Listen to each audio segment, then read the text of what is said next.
everyone, welcome back or welcome to my channel. My name's Lizzie and today I'm here to tell you about my latest sewing make. I am wearing it, but I'll hold you in suspense just for a minute because I'll tell you a bit about the fabric and the pattern and stuff before I give you a twirl. So the fabric is this beautiful cotton lawn from Liberty, and I've been trying to decide for ages what to make with this because it's my first ever Liberty fabric. And my mum bought it for me for my birthday. We went to a sewing fair at the Excel and we bought this from the Fabrics Galore stall. And my lovely mum was kind enough to treat me on my birthday. And yeah, so because it was a special fabric for my birthday and my first one from Liberty, I wanted to make something really special with it. And when I bought it, like on the bolts, I thought these colours were absolutely stunning. It's a cotton lawn, by the way, if I didn't say that already. But I thought, wow, these colours are beautiful, there's something quite autumnal about them, but you know, the fact that it's bright and colourful also makes it quite summery, and on the bolt it just looked stunning. When I got it home, I was able to obviously open it out into a much bigger stretch of fabric. I just kind of thought, oh wow, it really is very bright, it really is very colourful, and I was a bit nervous to make sure that the print was really shown off in the most positive way in whatever garment I made out of it, and I kind of doubted it a little bit and thought, oh god, it's beautiful, but it is really quite bold.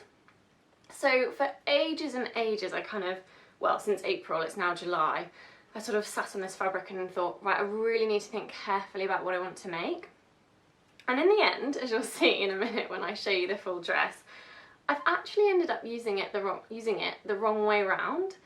So this is the side of the fabric that is sort of designed to be the right side of the fabric. And actually, I flipped it round. And I thought this side is actually also really pretty. It's a bit more subtle, it's more kind of lilac-y, and the colours are just slightly less bold. And I really liked it. I was holding it up against myself and I thought, you know what, I actually really like the wrong side. But the fabric feels the same on both sides. I don't think it actually makes any difference which side is the right side and which side is the wrong side. So I decided to just go for it, and I've actually used this lilac-y side as opposed to the full-blown, really bright, more sort of fuchsia infused side. So yeah, this is the side of the fabric I ended up using as the right side. I also needed to get lining, which I'll show you. So we're having amazing summer this year in the UK, so we've had some beautiful summer weather for like a good month, 6 weeks, like really good weather on and off, so we've been really lucky. But it's the time of year when you see an awful lot of women, sadly, wearing clothes that are just see-through. Like, I've seen so many women wearing like beautiful summer dresses and summer skirts, and you can just see their underwear through them, and it's one of the things that really puts me off like the high street and ready-to-wear clothes, because you know, you can spend 50 quid on a dress from Topshop to have it then be see-through. Like, no, that's so bad. So this cotton lawn, as you can see, it is very sheer, so I knew I needed to line it, and I've lined it with this, like a nice pop of raspberry, and this is poly cotton, so it's also a bit sheer, but once you've got them both together it's pretty opaque then. This I bought from a stall at the market, the Saturday market at Dalston, Kingsland, and a lady was selling it there for £1 a yard. Like, what a bargain! I didn't really know if poly cotton was quite the right thing to use as a lining, but the weight of it is similar to the cotton lawn, so I thought they'd complement each other quite well. And yeah, I mean, for £1 a yard, I mean, you can't go wrong, can you, really? So yeah, this is my lining fabric and this is my actual fabric. The pattern I've used is, well, I've used a combination of two, so I've kind of hacked two patterns together. So I've used the New Look 6446 for the bodice, so I made this recently as the full jumpsuit, so I'll leave a link to that in one of the corners now. But I used the bodice of this one, and then for the skirt I wanted it to be a dress. So for the skirt part of the dress I used this Sew Over It Ultimate Pencil Skirt. I'm sorry that I don't have the proper nice fabric, that I got this from when I did it as a sewing class and they didn't sort of give us the proper packaging. But anyway, I used the, let me get a bit closer so you can see the line drawing. This skirt is quite high-waisted, so I did have to trim the top off a bit to make sure that it matched with the bodice and that it will, you know, hit together at the right point on my waist. But yeah, I'm really pleased with the effect. The whole point of this dress was that I wanted it to be something nice enough that I could wear for a wedding, because I've got a couple of weddings to go to this summer. So, and I know obviously I've got bare shoulders, but I can wear a jacket or a cardigan, or I've got like a few like shawls that I could wear for the more formal part, and then party time, hopefully it'll be nice weather for these weddings. So I'll now show you the dress. So you'll also see that I have added some ruffles. So I've made the straps a bit narrower, and I didn't use the top band on top of the bodice from the new look 6446 pattern, so I wanted to just lower the neckline a little bit. And then I've added this flounce here, and it then comes down into my waist, and then if I stand up you'll see that I actually also hacked the ultimate pencil skirt into like a wrap skirt. So I've got these sort of two layers, and yeah, one wraps over the other. It's not an actual wrap skirt because it's all attached together at the top. And I added flounces here, flounces at the bottom, and at the back, ooh, at the back you'll see that it does up with an almost invisible zip. I'll insert some footage here of me twirling about in it and trying to pose so you can see the full dress in all its glory. I have filmed a little bit of a mini tutorial showing you how I made and attached the flounces to the dress. So I'll insert that footage now or maybe at the end, but that will pop up at some point. So the flounces that I've used are two different sizes, and it wasn't necessarily planned that way. It was more down to the fact that I was seriously running out of fabric. So as you can see here, the flounce on the top is quite a large flounce and it's quite deep. And actually at one point I was feeling like it was maybe a bit of a mistake because it was sticking out quite a lot at the sides, and I actually am more like top heavy because I don't have very big hips. So I felt it made me look a bit top heavy, which I was a bit concerned about, but I've just kind of put a little stitch in the flounce and attached it to the side seam just to stop it from really sticking out too much, and that's really had a good effect. And I really like how it looks at the back. Like, I think this is so pretty, and it's a really nice way to make your waist look smaller, because of course it makes you kind of look wider here sort of at the bust, and then makes your waist look smaller by comparison, so that's nice. And then you'll see that the flounce on the bottom on the skirt is actually quite a bit smaller and quite a bit tighter. I actually think it needed to be smaller on this part of the skirt just because I wanted to wrap it all the way around. But yeah, kind of a design feature that almost happened by accident because of how much fabric I had. I'm so pleased with this dress. I really, really like it. I think it's the perfect thing for a wedding because it's very summery, it's quite light and comfortable, so if we do get hot weather then I think I'll stay nice and cool. I think the length, the fact that it's, you know, to my knee, keeps it nice and modest for a wedding, and as I said, I can cover up my shoulders as and when I need to in order to make sure I'm dressed appropriately. I'm thinking, I'm not really a hat person. I've never really been to a wedding before. These are the first sort of proper weddings I've been to since being an adult. So, God, that sounds weird, doesn't it? Since being an adult. I don't feel like an adult most of the time. But I do need to get, or maybe make, some kind of fascinator. There's a YouTube channel called Bride de Force, and they've done a tutorial on how to make your own fascinator. So I'm kind of running out of time. I've only got about a week and a half before the wedding now, but I'm going to try to make a fascinator. So yeah, that's everything I have to tell you really about this dress. I really hope you like it. Please do let me know what you think in the comments, and if you think I did the right thing by using the wrong side of the fabric. I'd also love to know if you've ever hacked together like two different patterns, and have you had any successes, because I'm loving this whole mix and match thing going on. I'm going to insert the footage now of my like little mini tutorial of how to add these flounces, so stick around and keep watching if you want to see that. If not, thank you so much for watching, and I'll see you next time. Bye! Okay, so the first thing you need to do to make a flounce style ruffle is to fold your fabric in half twice. Now, as you can see, I've not folded my fabric completely in half because I want to save the fabric so that I have enough to do all my flounces. So I'm going to start by folding this piece up by 25 centimetres, and then I'm folding this piece over by another 25 centimetres, so that if you can imagine here I've actually got a square where I've got all the layers of that fabric I just folded. This here is the corner, so this is where all those layers meet. So we're going to create a circle by cutting all of this out here. and when we open it all out, it will be a whole circle. So I'm now just going to quickly check my measurements just to make sure they're vaguely accurate. So I've got 25 centimetres across and then 25 centimetres down, so that's fine. So now I'm going to use some pins and my tape measure to mark out the top edge of my circle.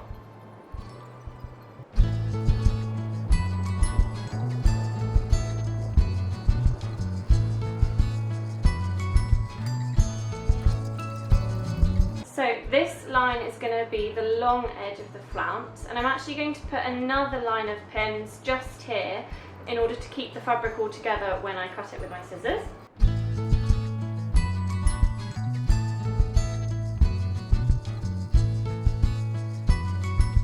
Okay, so now I need to decide how deep I want my flounce to be, and you have to remember that the smaller the space here, the sort of tighter your flounce will be, so to speak. So if you want more gentle, looser flounces, then you need to keep this nice and long. Obviously, if you still wanted a certain amount of depth, you'd need to just make the whole thing bigger.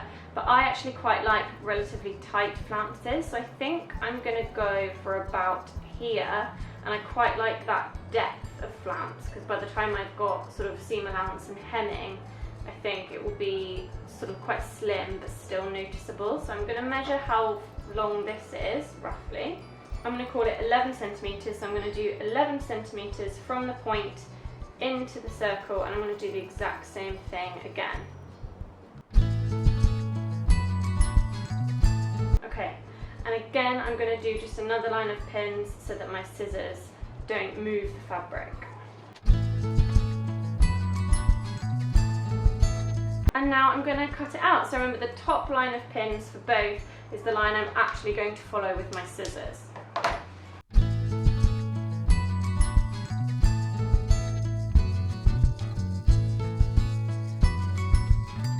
So here's the moment of truth. I've taken all the pins out, and then I can unfold it once to get my semicircle and unfold it twice to get my full circle. Now what I'm going to do is choose one of these folds and just cut along here to open out the flounce.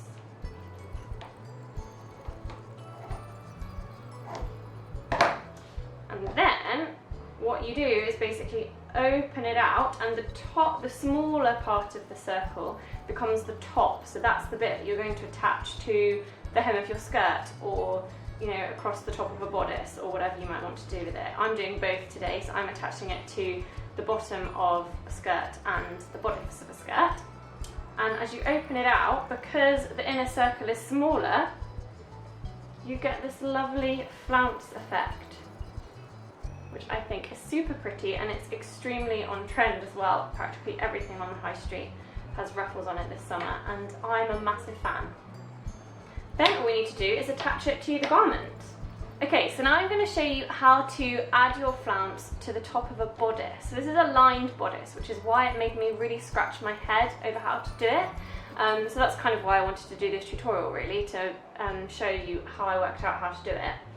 So you need to take your lining fabric, so your bodice lining, right sides up, your flounce, right sides down. So these two pieces are right sides together. So bodice lining and flounce, right sides together.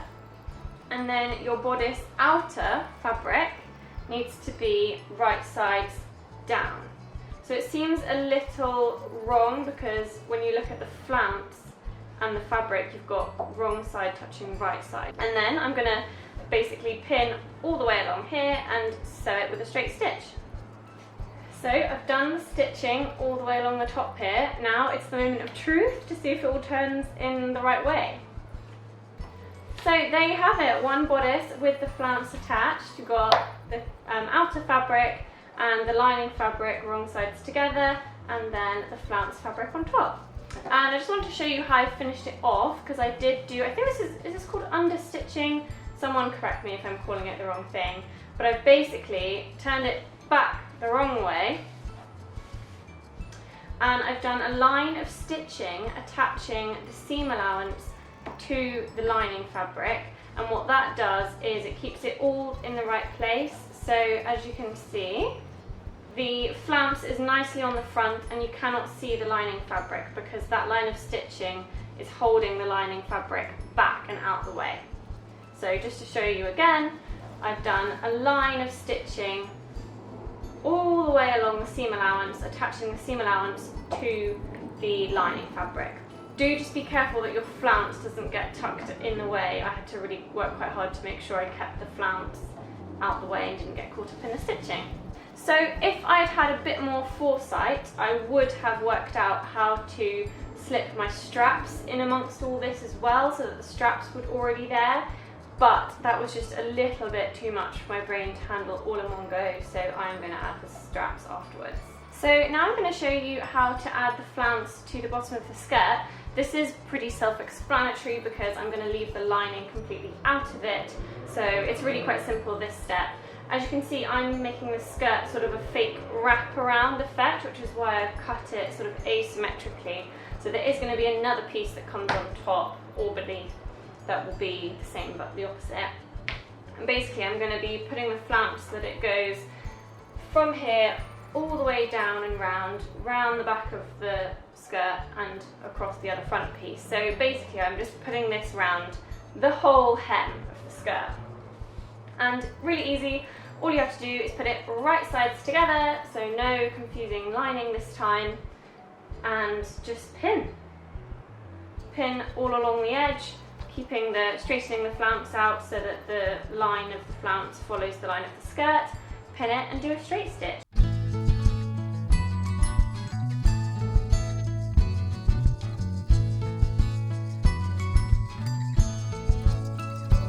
Okay, so now I've pinned a bit, you can get the idea. So I've pinned all along the hem of the skirt with the pieces right sides together, and when you flip it down, you're going to have your lovely flounce going around the edge. So this is me hemming my flounce, and in order to hem it I'm using my roll foot, or whatever it's called, roll hemming foot on my sewing machine.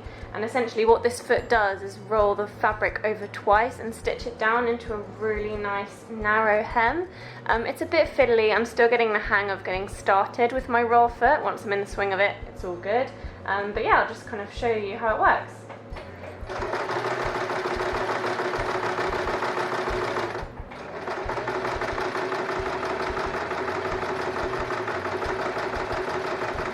As you can see, it gives a really nice narrow hem, and this is what it looks like from the right side, so just a really delicate little line of stitches. I think really once the dress is on you'll barely notice it.